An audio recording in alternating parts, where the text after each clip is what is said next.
சாத்ரிகா பிசாசு மேல சூரியன் வெளிச்சம் விழுந்தா அது பஸ்மமாயிடும். அதனால பகல் நேரத்துல அது இருட்டு குகையில தான் ஒளிஞ்சுக்கிட்டு இருக்கும். வெளியில வரவும் வராது. அந்த குகை பேயின் பள்ளத்தாக்குல இருக்கிற ஒரு மலைக்கு மேலதான் இருக்கும். அந்த மலை பக்கத்துல யாரும் போக மாட்டாங்க.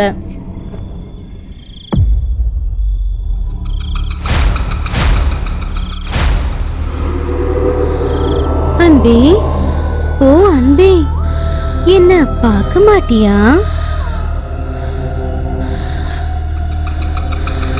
அன்பே, ஓ அன்பே, ஒரு தடவை என்ன பார்க்க மாட்டியா?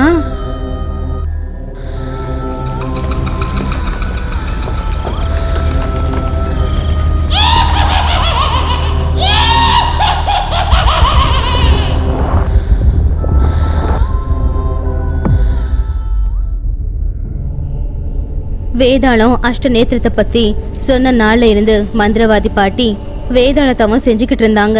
அஷ்டநேத்திரத்தை யாரு சொந்தமாக்கிக்க நினைக்கிறாங்களோ அவங்கள தெரிஞ்சுக்கிறதுக்காக தான் அந்த தவம் செஞ்சுக்கிட்டு இருந்தாங்க. அஷ்டநேத்திரம் எப்படி இருக்குன்றது பாட்டி கண்ணுக்கு தெரிஞ்சது.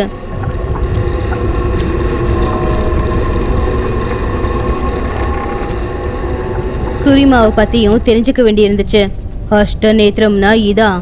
இவ்வளவு சக்தி வாய்ந்ததா? அஷ்ட ராட்சச சித்தி பெற்றா மட்டும்தான் இந்த ராட்சச நேத்திரம் சொந்தமாகும். அஷ்ட நேத்திரம் துஷ்டனுங்க கையில சிக்குச்சுன்னா ரொம்பவும் ஆபத்து. அதை எப்படியாவது நான் தடுத்தாகணும். வேதாளத்துக்கு போற்றி, வேதாளமே காப்பாத்து. அப்படி மறுபடியும் கண்ணை முடிக்கிட்டு வேதாள ஜாமும் செஞ்சுக்கிட்டு இருந்தாங்க. பம் பம் பேதாளா பேவசம் தா விஜயம் லா பிரளயம். பம் பம் பேதாளா பேவசம் தா விஜயம் லா பிரளயம்.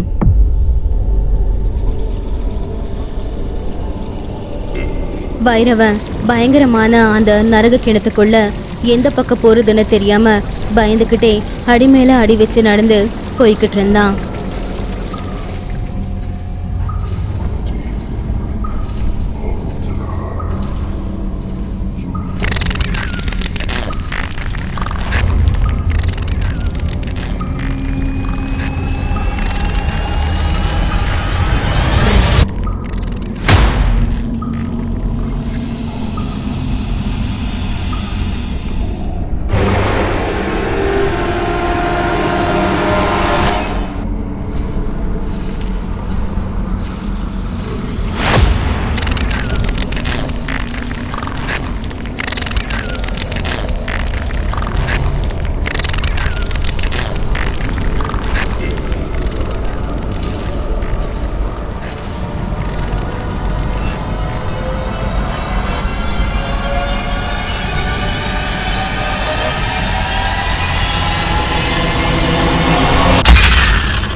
ஏதோ ஒரு பயங்கரமான உருவம் வந்து விழும்போது அவன் தெரியாம கீழே விழுந்துட்டான். அப்படி விழுந்தப்போ தலை ஒரு பாறையில இடிச்சு அங்கேயே அவன் மயக்கம் போட்டுட்டான்.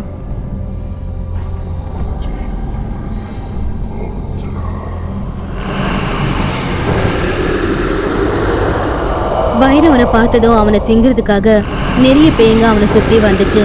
ஆனா அவனை அதுங்களால சாப்பிட முடியல, வாய்ப்புக்காக காத்துக்கிட்டு இருந்துச்சுங்க.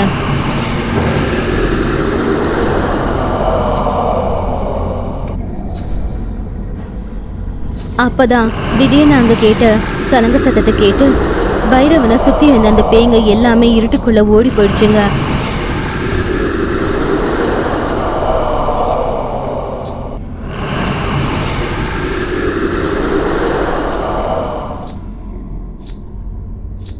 திவான் கொஞ்சம் கூட தாமதிக்காம பைரவனுடைய முகத்துல தண்ணியை தெளிச்சு அவனை எழுப்பி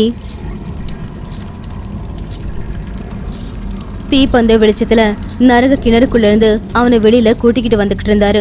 சலங்க சத்தத்தை நிப்பாட்டாம பின்னாடி பூசாரி தீப்பந்தத்தை பிடிச்சி நடந்து வந்துகிட்டு இருந்தாரு. அந்த பயங்கரமான சலங்க சத்தத்தை கேட்டு பேய்ங்க எல்லாருமே இருட்டுல பயத்துல செவரோட செவரா ஒட்டிக்கிச்சு. திவான் தீப்பந்தத்துடைய உதவியால ரொம்ப தூரம் நடந்து வந்து ஒரு சுரங்கத்துக்கிட்ட வந்தாங்க.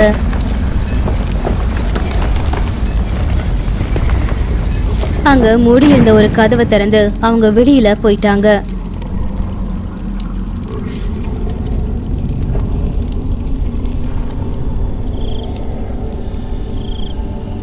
நீங்க எப்படி உள்ள வந்தீங்க? இந்த வழி என்ன? நரக குண்டத்துல விழுந்தவங்க பேயோட கையெல்லாம் சாவாங்க, வேற வழியே இல்லை தானே? இருக்கு, நரக குண்டத்துக்கு இன்னொரு வழி இருக்கு. அது மட்டும் இல்ல, இந்த ரகசிய வழியை பத்தி பூசாரி குடும்பத்துக்கு மட்டும்தான் தெரியும். உன்னை எப்படியாச்சும் காப்பாற்றணும்னு நான் கவலைப்பட்டுக்கிட்டே இருந்தேன். என்னோட கஷ்டத்தை பார்க்க முடியாம பூசாரிங்க தான் ரகசிய வழியை பத்தி எனக்கு சொன்னாங்க. ஆனா அந்த பேய் இப்போ வரைக்கும் உன்னை எதுக்கு ஒண்ணுமே பண்ணல. எங்களுக்கும் ஆச்சரியமா இருக்கு. ஆமா, எப்போ வரைக்கும் நீ பொழைச்சிருக்கன்னா உங்க அப்பா அம்மா பண்ண புண்ணியம்தான். இல்லைன்னா நரக குண்டத்தில் விழுந்தவங்க அந்த பேய் கையெல்லாம் எப்போவோ செத்து போயிருப்பாங்க. எப்போ வரைக்கும் பொழைச்சிருக்கேன்னா அது ஆச்சரியம். உன்னை காப்பாற்றுறதுக்கு என் கூட பூசாரி கூட ரொம்ப கஷ்டப்பட்டாங்க.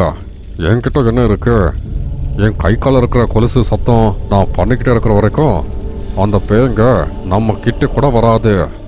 உண்மையை சொல்லணும்னா உங்கள் உயிரியை பணைய வச்சு நரக குண்டத்துக்கு வந்திருக்கீங்க.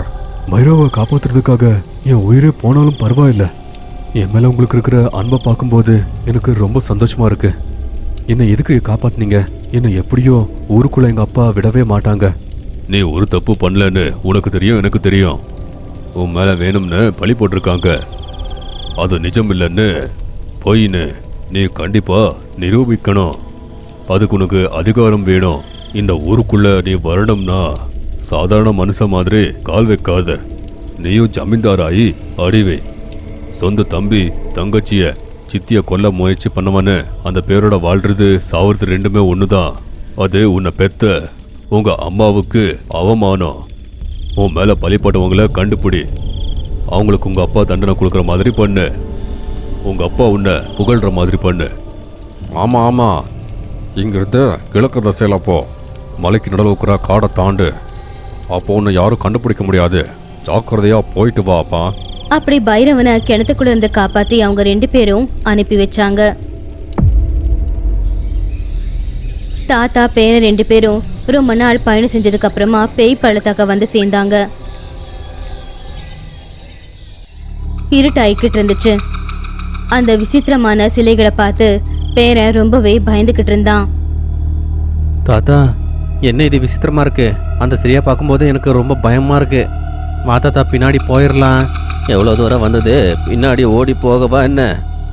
அந்த சிலையெல்லாம் நம்மளை என்ன பண்ண போகுதுப்பா? பயப்படாம பின்னாடி பார்க்காம வேகமா வா.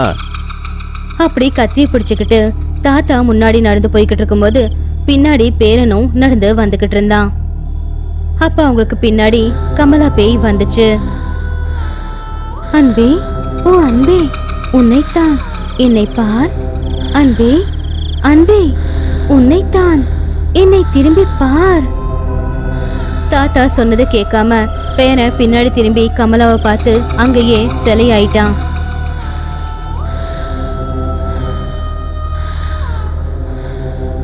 பேரா பின்னாடி பார்க்காத, என்ன ஆனாலும் கூட பின்னாடி பார்க்காத. கேக்குதா உனக்கு?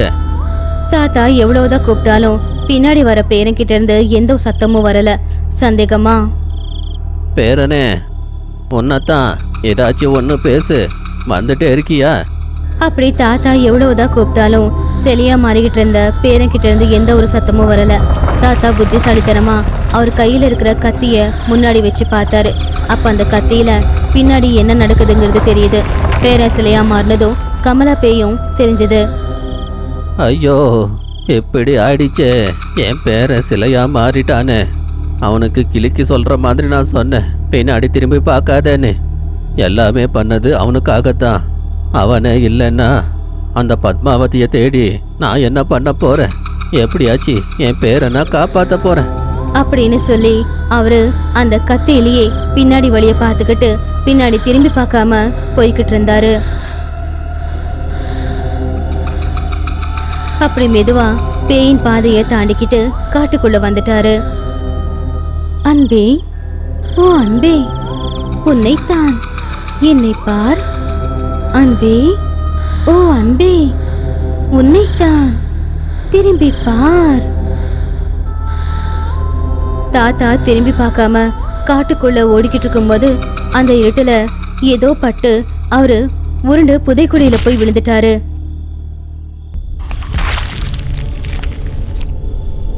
காப்பாத்துங்க, காப்பாத்துங்க, யாராச்சும் காப்பாத்துங்க. அந்த வழியில போய்கிட்டு இருந்த பைரவனுக்கு அந்த சத்தம் கேட்டு உடனே அவன் அங்க போனான்.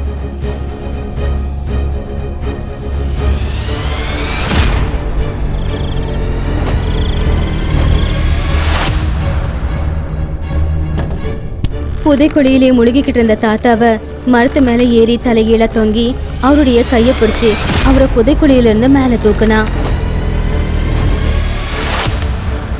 நேரத்துக்கு சாமி போல வந்தப்பா, உனக்கு ரொம்ப ரொம்ப நன்றிப்பா. ஒரு நிமிஷம் நீ தாமதமாக வந்திருந்தா நான் மூச்சு திணறி துடிச்சு செத்து போயிருப்பேன். அதுக்கு பதிலாக அந்த பேய்கிட்ட இருந்து சுலபமாக செத்து இருப்பேன். பேயா? பேய்கிட்ட சாக போறீங்களா? அப்போ தாத்தா விவரமா நடந்த எல்லாத்தையுமே சொன்னாரு. ஐயோ, உங்க பேரன் சிலையா மாறிட்டானா? உங்க பேரனை காப்பாத்திக்க ஏதாச்சும் ஒரு வழி இருந்தா சொல்லுங்க தாத்தா, நான் காப்பாத்துறேன். அதுக்கு வழி இருக்கா இல்லையான்னு எனக்கு தெரியாதுப்பா. ஆனால் மந்திரத்தில் மந்திர பாட்டின்னு ஒரு சூன்யக்காரி இருக்கா, ரொம்ப நல்ல சூன்யக்காரி. அவங்களால காப்பாற்ற முடியும். என் சின்ன வயசில் பேயோட பாதையில் கமலா பேய் ரொம்ப பாசமாக கூப்பிடும்போது பின்னாடி யாராச்சும் திரும்பி பார்த்தா சிலையாக மாறிடுவாங்க. அந்த ஊரை சூன்யக்காரி பாட்டி சங்கரங்கிற நெய்யை விற்கிறவன் 2 பேரும் சேர்ந்து அந்த கமலா ஆன்மாவை அகம்யா லோகத்துக்கு அனுப்பி வச்சு அந்த ஊரை காப்பாற்றினாங்க. எனக்கு நல்லா ஞாபகம் இருக்கு. ஊர்க்காரங்க எல்லாருமே மந்திர பாட்டிக்காக அந்த பேயோட பாதைக்காக வெவ்வேறு மாதிரி கதையெல்லாம் சொல்லிக்கிட்டே இருப்பாங்க. அதை எப்படி கூப்பிடும்னு முன்னாடி எனக்கு தெரியும். அதனால இந்த காட்டில் வரும்போது அது கூப்பிடும்போது எனக்கு புரிஞ்சு போச்சு, இது அந்த கமலா பேய் மாதிரி தானே. அதுக்கு தான் என் பேரனை பின்னாடி திரும்பி பார்க்காதுன்னு சொல்லிக்கிட்டே இருந்தேன். ஆனால் அவன் ஒரு முட்டாள். அவன் தலையெழுத்து எப்படி இருக்குன்னு தெரியல, அந்த பேய்க்கு பலி ஆயிட்டா. தாத்தா, நீ சொன்னது பார்த்தா ரொம்ப வருஷத்துக்கு முன்னாடி மந்திரப்பாட்டி அந்த கமலா பேய நாசமாக்கிட்டாங்கன்னு சொல்றீங்க. அப்படி இருந்தாலும் உங்க சின்ன வயசுல அவங்க பாட்டியா இருந்தா இப்போ வரைக்கும் எப்படி உயிரோட இருக்காங்க? உங்களுக்கு 80 வருஷம் இருக்கும். எதுக்குன்னா அவ மந்திர பாட்டி, பேத்தாள சித்தி அடைஞ்ச மந்திர பாட்டிக்கு வயசு ஆகாது. ஓ அப்படியா? அப்படின்னா அதே மாதிரி பேய் தான் இந்த பேயோட பாதையில இருக்கா? இல்லைன்னா அதே கமலா பேய் மறுபடியும் வந்துருச்சா? என்னவோ அந்த கமலா பேய பத்தி சின்ன வயசுலேருந்து நான் கேட்டுக்கிட்டே இருக்கேன். திரும்பி பார்க்க முடியாது இல்லை. இப்போ என்னோட மந்திர கத்திய கண்ணாடி மாதிரி பார்த்துட்டே வந்து என் பேரை சிலையா மாறினது நான் பார்த்தேன். அழகான அந்த குரல்ல மனுஷங்களை சிலையா மாத்துற அந்த பேய நான் பார்த்தேன். அது கமலா பேயா இருக்கலாம், இல்லாம கூட இருக்கலாம். ஆமா, நீ எதுக்கு இந்த பாதையில வந்துகிட்டே இருக்க? அப்போ பைரவன் அவனுக்கு நடந்த அநியாயம், அவன் மேல விழுந்த பழி, சொந்த அப்பாவை அவனை நரக கிணத்துல தள்ளுனது எல்லாத்தையுமே சொன்னான். நான் மறுபடியும் எங்கள் ஊரில் கால் வைக்கணும்னா சாதாரணமான மனுஷனா நான் கால் வச்சா மறுபடியும் என்ன சிறையில் போட்டுருவாங்க. அதனால் நானும் ஜமீன்தாராக ஆகணும். இல்லைன்னா என் மேலே இருக்கிற கொலைப்பலியை நிஜம் இல்லைன்னு நிரூபித்து உண்மையான கொலைகாரங்க யாருன்னு கண்டுபிடிக்கணும். அப்போ வரைக்கும் என் சொந்த ஊரில் அடி வைக்கவே முடியாது. உன் மேல பழிய போட்டவன் அதே ஊர்ல இருந்தா நீ எப்படி அவனை கண்டுபிடிக்க முடியும்? அந்த ஊர்ல இருந்தா மட்டும்தான் உன் மேல பழிய போட்டவனை கண்டுபிடிக்க முடியும். இல்லைன்னா நீயும் ஜமீன்தாரா ஆகணும். எதுக்குன்னா ஒரு ஜமீன்தாருக்கு ஜமீன்தாரு தண்டனை கொடுக்க முடியாது. ஆமாம் தாத்தா, அதுக்கு தான் நான் யோசிச்சுட்டே இருக்கேன். அப்படின்னா சாமி நல்லதுக்கு தான் 2 பேரை ஒன்றா ஆக்கியிருக்கான். அப்படி ராம்புரத்தோட தலைவர் கஜனந்தாஸோட பொண்ண பேய்ங்க தூக்கிட்டு போன விஷயத்த தாத்தா சொன்னாரு. பிசாசை கூட்டிட்டு போன பத்மாவதிய உயிரோட யாரு கூட்டிட்டு வராங்களோ அவனோட அப்பா கஜானந்ததாஸ் உன்னை அவனுக்கு கொடுத்து கல்யாணம் பண்ணி வைப்ப. ராமபுரத்துக்கு ஜமீன்தாரா பண்ணுவாங்க. என் பேரை பெற முடியாதத நீயாச்சு வாங்கிக்கோ. இந்த மந்திர கத்தியை எடுத்துக்கோ. தைரியமா அந்த பேயோட பாதையில போ. எவ்வளோ கூப்பிட்டாலும் யாரு கூப்பிட்டாலும் பின்னாடி மட்டும் திரும்பி பார்க்காத. இந்த கத்தி இருக்கும்போது உன்னை எந்த பேயும் ஒன்றுமே பண்ண முடியாது. சொன்ன இல்ல, இது மந்திர கத்தி. உங்கள் உதவிக்கு ரொம்ப ரொம்ப நன்றி தாத்தா. நான் நினச்சதை சாதிச்சா கண்டிப்பாக உங்களுக்கு ஏதாச்சும் நான் பண்ணுவேன். எனக்கு ஒரே ஒரு ஆசை தான்ப்பா. நீ பத்மாவதியை கல்யாணம் பண்ணிட்டு ராமபுரத்துக்கு ஜமீன்தாரா மாறு. அதுக்கு அப்புறம் சிலையா மாறினா என் பேரனை காப்பாற்ற ஏதாச்சும் வழி தேடுப்பா. அவனை மனுஷனா நீ மாற்றணும். அவன் பாவம் அப்பாவி. நான் பலவந்தமா இந்த வேலைக்கு அவனை கூட்டிக்கிட்டு வந்தேன். சரி தாத்தா, உங்கள் ஊர் ராமபுரத்துக்கு போங்க. நான் கண்டிப்பாக கூடிய சீக்கிரமாக உங்களை நான் சந்திக்கிறேன். அப்படி சொல்லி தாத்தா கொடுத்த கத்தியை பிடிச்சுக்கிட்டு பைரவன் அந்த இருட்டு நேரத்துல அந்த பேயின் பாதை வழியா நடந்து போய்கிட்டு இருந்தான்.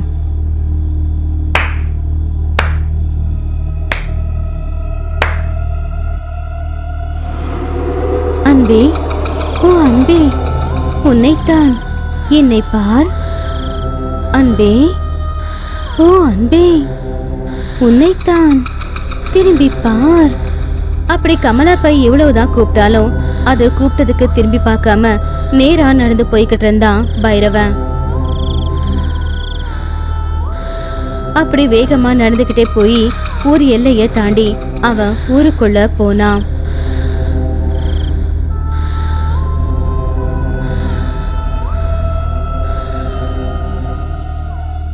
காலையில விடியறதுக்கு இன்னும் 1 மணி நேரம் இருக்கு. சாத்ரிகா பேய் ஊருக்குள்ளதான் சுத்திக்கிட்டு இருந்துச்சு. அட, என்னை தாண்டி இவன் ஊருக்குள்ள வந்துட்டானே. யாரோ ஊருக்குள்ள வந்திருக்காங்க. சாத்ரிகா, என்னை தாண்டி யாரோ ஊருக்குள்ள வந்திருக்காங்க. இப்படி ஊர் எல்லையை தாண்டி ஊருக்குள்ள வர முடியாம கமலா பேய் அங்கேயே நின்னு சத்தமா கத்திக்கிட்டு இருந்துச்சு. அதை கேட்டு சாத்ரிகா பறந்து வந்து பைரவ முன்னாடி வந்துச்சு.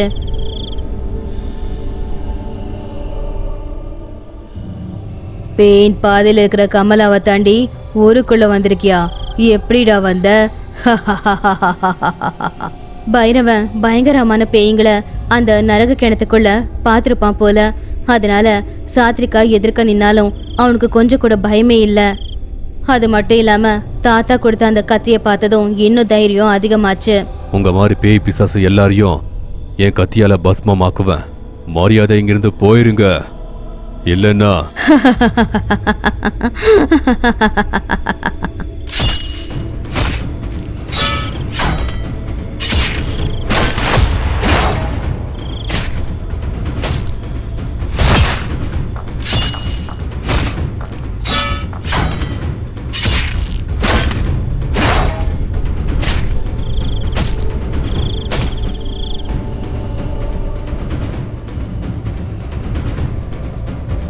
சாத்ரிகா அந்த மந்திர கத்திய உடைச்சு போட்டுட்டா.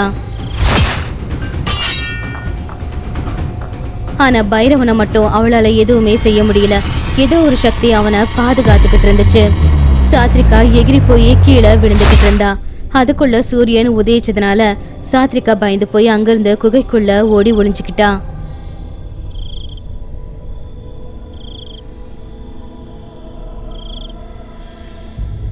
பைரவன் ஊருக்குள்ள போய் ஊருக்குள்ள தெரு தெரியெல்லாம் சுத்தி பார்த்துக்கிட்டு இருந்தான். ஊருக்கு நடுவுல ஒரு பெரிய கிணறு. அந்த கிணத்துக்குள்ள இருந்து எகிரி குதிக்கிற தண்ணி. அந்த கிணத்துக்கு நடுவுல ரொம்பவும் பயங்கரமா இருக்கிற ஒரு சிலை. இது எல்லாத்தையும் பார்த்துக்கிட்டு இருந்தான். அதுக்குள்ள அங்க அந்த ஊரோட தலைவர் வந்து, ஏன்பா இந்த ஊருக்கு நீ எப்படி வந்த? உன்னை அந்த பிசாசு ஒன்றும் பண்ணலையா? ஊருக்கு வரும்போது அந்த பிசாசு என்ன துரத்துச்சு.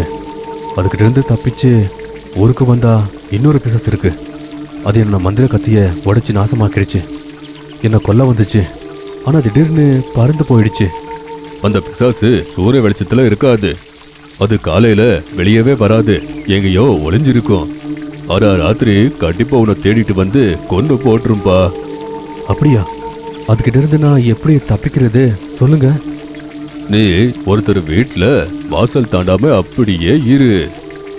வீட்டுல இருந்து அது ஒண்ணுமே பண்ணாது. வெளியே வந்த அதோட கையில நீ செத்துருவ. என்ன இது? இந்த ஊரே ரொம்ப விசித்திரமா இருக்கே. இந்த பேய் என்ன? இந்த பிசாசு என்ன? எல்லையில இருக்கிற அந்த பேய் யாரு? எல்லைய தாண்டதும் இருக்கிற அந்த பேய பத்தி எங்க ஊர்ல யாருக்குமே தெரியாது. எதுக்குன்னா ஊரு எல்லையை தாண்டி போனவங்க யாருமே திரும்பி வரல. ஊர்ல இருக்கிற பிசாசு சரியா 10 வருஷத்துக்கு முன்னாடி வந்து அதுவும் அந்த பொம்மையை தோண்டி வெளியே போட்டுடுச்சு. அப்போல இருந்து எங்க ஊருக்கு இதுதான் நிலைமை. ஊர்ல பாதி பேரு அந்த பேயோட கையால செத்து போயிட்டாங்க. அதுகிட்ட இருந்து காப்பாத்த யாராச்சும் வருவாங்கன்னு காத்துக்கிட்டே இருக்கும். வருவானோ இல்லையோ. அப்படி நடந்த எல்லாத்தையும் சொல்லி ஒரு வீட்டையும் காட்டி, நீ அந்த வீட்டுல இருப்பா. அந்த வீட்டுல இருக்கிறவங்க எப்போ பிசாசு கையால செத்து போயிட்டாங்க.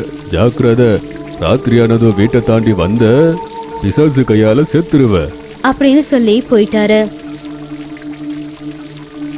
அன்னையில இருந்து பைரவன் பகல் நேரத்துல ஊருக்குள்ள சுத்திக்கிட்டு இருந்தானே ஒழிய ராத்திரி நேரத்துல ஊருக்குள்ள இருக்கிற ஒரு சின்ன வீட்டுக்குள்ள போய் உக்காந்துக்கிட்டு சாத்ரிகா பேய்கிட்ட மாட்டாம தப்பிச்சுக்கிட்டு இருந்தான்.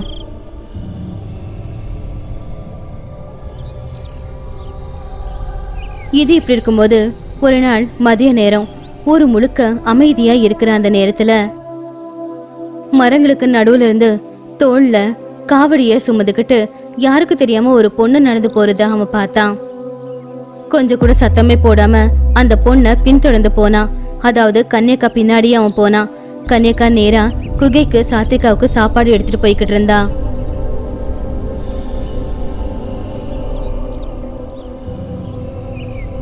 பைரவனும் உடனே அந்த குகைக்குள்ள போய் உள்ள என்ன நடக்குது அப்படின்னு பார்த்தான். கன்னியக்கா ஒரு பானையில ரத்தத்தை எடுத்துக்கிட்டு இருட்டு குகைக்குள்ள போனா. உள்ள என்ன நடக்குதுன்னு பைரவனுக்கு தெரிய மாட்டேங்குது. அதுக்குள்ள பானையில இருக்கிற சாப்பாடு தண்ணியை கொண்டு வந்து பத்மாவதி கிட்ட கொடுத்தா.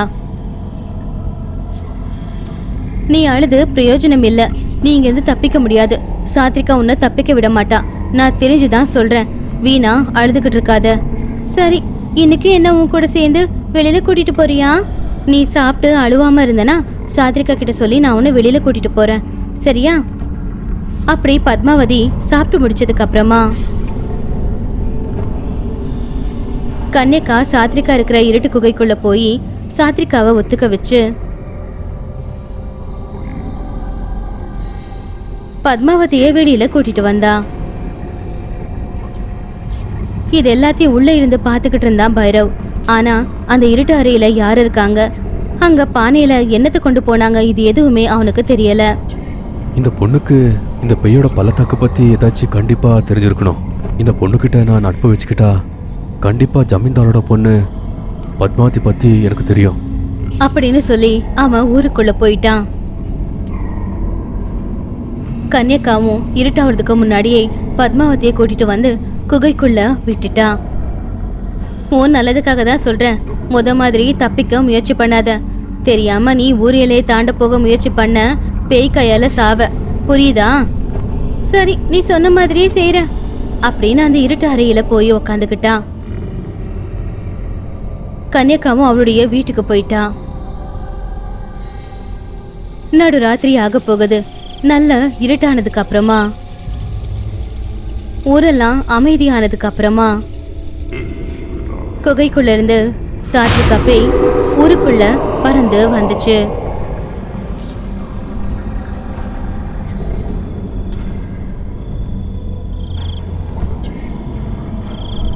இன்னைக்கு அவனை எப்படியாவது கொன்னாகணும். அவன் இந்த ஊருக்கு வந்து 4 நாள் ஆனாலும் என்னால அவனை கொல்லவும் முடியல. ஆனா இன்னைக்கு ராத்திரி அவன் செத்தே ஆகணும்.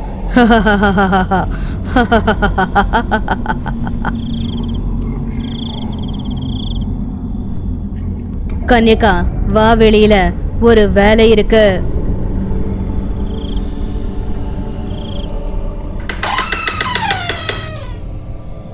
என்ன இது புதுசா இருட்டுல என்னோட உதவியை கேக்குற?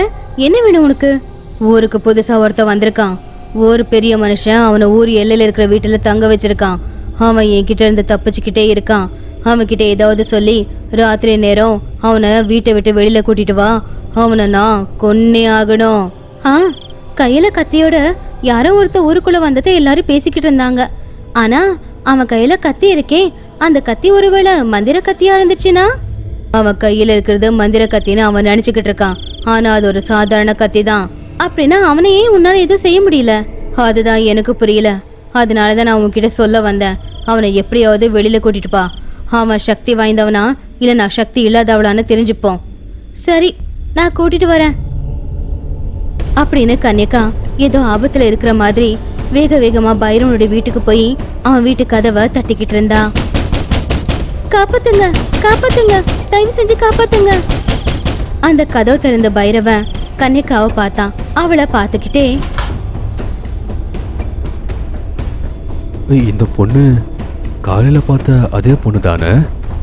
இந்த பொண்ணுக்கு இந்த பேயோட பள்ளத்தாக்கு பத்தி கண்டிப்பா தெரிஞ்சிருக்கும். இப்போ கண்டிப்பா நான் கொஞ்சம் இவகிட்ட நட்பா வளர்க்கணும்.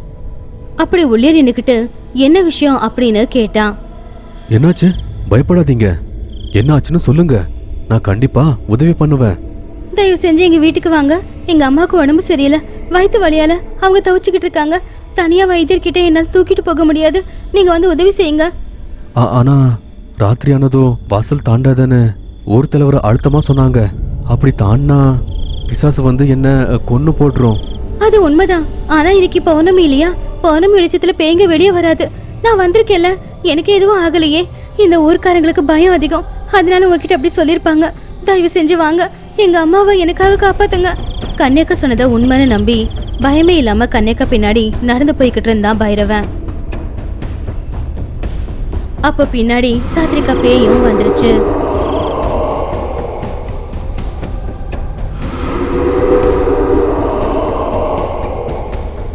எவ்வளவு முயற்சி பண்ணாலும் சாத்ரிகாவால பைரவனை தொடக்கூட முடியல. இது எல்லாத்தையுமே அதிசயமா பாத்துக்கிட்டு இருந்தா கன்யகா. என்ன இது, சாத்ரிகாவால இவனை தொடக்கூட முடியல? அப்ப ஒருவேளை எங்க ஊரை காப்பாத்த வந்திருக்கிற வீரன் இவன் தானா?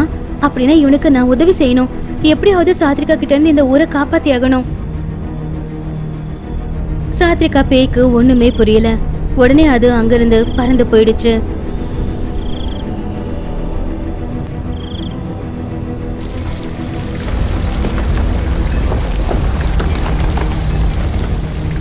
என்னாலும் இவனை எதுவும் செய்ய முடியல.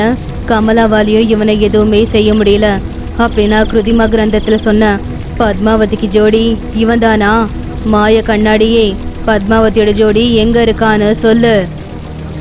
மாய கண்ணாடியில பைரவன் தான் தெரிஞ்சான். இந்த ஊர்ல தான் இருக்கா, உனக்கு பக்கத்திலேயே இருக்கா. அவனை என்னால ஏன் எதுவும் செய்ய முடியல? அவனும் அதே நொடியில பிறந்தவங்கிறதுனாலயா? இல்ல, அவ காலில் வேதாள மச்சம் இருக்கிறதுனால. அவ பொறுக்கும்போது வேதாள மச்சத்தோட தான் பிறந்தான். அதுக்கு தான் நீ அவனை தொடவே முடியல. ஓஹோ, இதுதான் விஷயமா? சரி, அப்படின்னா அவனை ஊர் எல்லை தாண்டாம பாத்துக்கணும். மிருகாவதிக்கு பலி கொடுக்கறதுக்கு ஜோடி தயார். என் பேரை வந்ததும் பத்மாவதியையும் இந்த பைரவனியை சேர்த்து மிருகாவதிக்கு பலி கொடுத்துடுறேன்.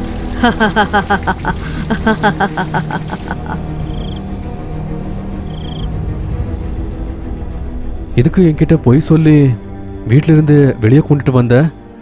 உங்க அம்மாவுக்கு உடம்பு சரியில்லைன்னு. ஆனா உங்க வீட்டில் உன்னை தவிர யாருமே இல்லை. நீ யாருக்கோ சாப்பிட்றதுக்கு குளிக்கிறதுக்கு ஏதோ எடுத்துட்டு போனதை நான் பார்த்தேன். அந்த வீட்டில் இன்னொரு பொண்ணை கூட நான் பார்த்தேன். அந்த பொண்ணு யாரு? எல்லையில எதுக்கு பேய் இருக்கு? அந்த பிசாசு இருக்கு, ஊருக்கு நடுவுல பயங்கரமான சிலை என்ன? நான் உன்கிட்ட எல்லாத்தையும் சொல்றேன். ஆனா அதுக்கு முன்னாடி நீ ஒண்ணு பண்ணி ஆகணும். என்ன அந்த வேலை?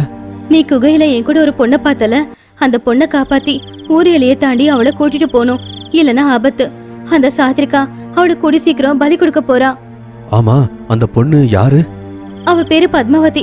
அவளை சாத்ரிகா பேய்த தூக்கிக்கிட்டு வந்து இங்க அடைச்சு வச்சிருக்கு. சில நாட்களுக்கு முன்னாடிதான் அவ என்கிட்ட சொன்னா. அவங்க அப்பா ராம்பூர் ஜமீன்தார் கஜனந்தா தாஸ். அதை எல்லாத்தையும் கேட்டதுக்கு அப்புறம் தான் அவனுக்கு புரிஞ்சுது அவன் தேடுற பத்மாவதி வேற யாரும் இல்ல, அந்த பொண்ணுதாங்கிறது. சரி, நாளைக்கு விடிஞ்சதும் பத்மாவதியை நான் காப்பாத்தி அவங்க ஊருக்கு கூட்டிட்டு போறேன். நான் வந்தது அவளை தேடித்தான். அப்படி நடந்த எல்லாத்தையும் விவரமா கன்யகா கிட்ட சொன்னான். அடுத்த நாள் காலையில கன்யகா கூட சேர்ந்து பைரவா குகை கிட்ட போனா. கன்யகா சாப்பாடு எடுத்துட்டு போற சாக்க சொல்லி குகைக்குள்ள போனா. குகைக்கு வெளியில பைரவ காத்துக்கிட்டு இருந்தான். ஒரு பானையில கோழி ரத்தத்தை எடுத்துட்டு போய் இருட்டு குகையில இருக்கிற சாத்ரிகா பேய் கிட்ட கொடுத்தா. தானா அவனே வந்திருக்கான். பலி கொடுக்க பையன் கிடைச்சிட்டான். அந்த பரதேசி தானா பத்மாவதிக்கு ஜோடி? ஆமா, ஆனா இந்த ரகசிய பத்மாவதிக்கு என்ன ஆனாலும் தெரியக்கூடாது. சரி சரி, என் மேல உனக்கு நம்பிக்கை இருக்குல்ல? எப்பவும் போலவே நானும் பத்மாவதியும் ஊரை சுத்தி பார்த்துட்டு வரோம். அப்படி சொல்லி கன்யகா வெளியே வந்து பத்மாவதிக்கு சாப்பாடு கொடுத்து, நீ எப்பவும் போலவே சீக்கிரமா சாப்பிட்டுட்டா நம்ம 2 பேரும் வெளியே போலாம். வெளியில போறதுக்கு நான் போய் சாத்ரிகா கிட்ட அனுமதி கேட்டுட்டு வந்துடுறேன். அப்படி எப்பவும் போலவே சாத்ரிகாக்கு உதவி செய்யற மாதிரி நடிச்சு பத்மாவதியை குகையை விட்டு வெளியில கூட்டிட்டு வந்துட்டா. பத்மாவதி, நீ தப்பிக்க வேண்டிய நேரம் வந்துருச்சு. இவர்தான் உன்னை தேடி வந்த வீரன். நீ சீக்கிரமா உங்க ஊரை போய் சேர்ந்துடு. உன்னை காப்பாத்த இவரால மட்டும்தான் முடியும். ஏன்னா உன்னை காப்பாத்துறதுக்காக பேயின் பாதையில இருக்கிற பேய்கிட்ட இருந்து தப்பிச்சு வந்த ஒரே ஒரு வீரன் இவருதான். நான் ஒன்று கோழை இல்லை, நான் தைரியசாலி. என்னோட மந்திர கத்தி இருந்துச்சுன்னா பயமே இல்லாம அந்த பேயோட பாதையை கடந்து வந்திருப்பேன். இப்போ தாண்ட முடியுமோ இல்லையோ, எனக்கு பயமா இருக்கு. உனக்கு ஒரு உண்மையை சொல்லவா? நீ கொண்டு வந்தது மந்திர கத்தி கிடையாது, சாதாரண கத்தி தான். அதையும் தாண்டி உன்கிட்ட ஏதோ ஒரு சக்தி இருக்கு. அதனாலதான் ஊர் எல்லையில அந்த பேயாலி எதுவும் செய்ய முடியல, சாத்ரிகாவாலையும் எதுவும் செய்ய முடியல. நீ பயப்படாத, தைரியமா போ, உங்களுக்கு எதுவுமே ஆகாது. அப்படி சொல்லி அவங்க 2 பேரையும் ஊர் எல்லைய தாண்ட வச்சா. கன்யகா பத்மாவதிய ஊர் எல்லைய தாண்டி அனுப்பி விட்டது தெரியாம குகைக்குள்ள கோழி ரத்தத்தை குடிச்சுக்கிட்டு இருந்துச்சு சாத்ரிகா பேய்.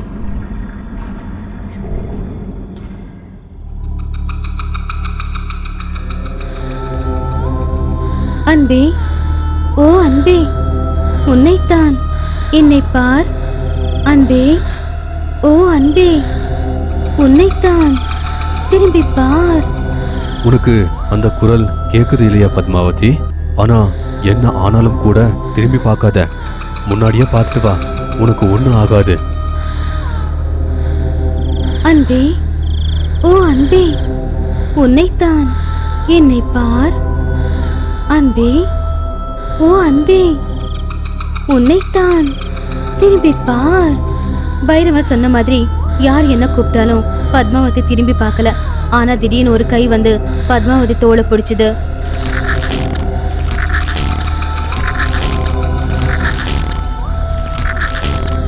பயந்து போய் பின்னாடி திரும்பிட்டா. அவ்வளவுதான், அவ அங்கேயே சிலையா மாறிட்டா. அவன் கையை பிடிச்சிக்கிட்டு இருந்த பத்மாவதி கை கல்லா மாறினது பார்த்து பயந்து போய் பைரவனும் திரும்பி பார்த்தான். ஆனா பைரவன் சிலையா மாறல. ஆனா பத்மாவதி சிலையா மாறினது பார்த்து பைரவனுடைய கண்ணுல இருந்து கண்ணீர் கொட்டுச்சு. பத்மாவதி!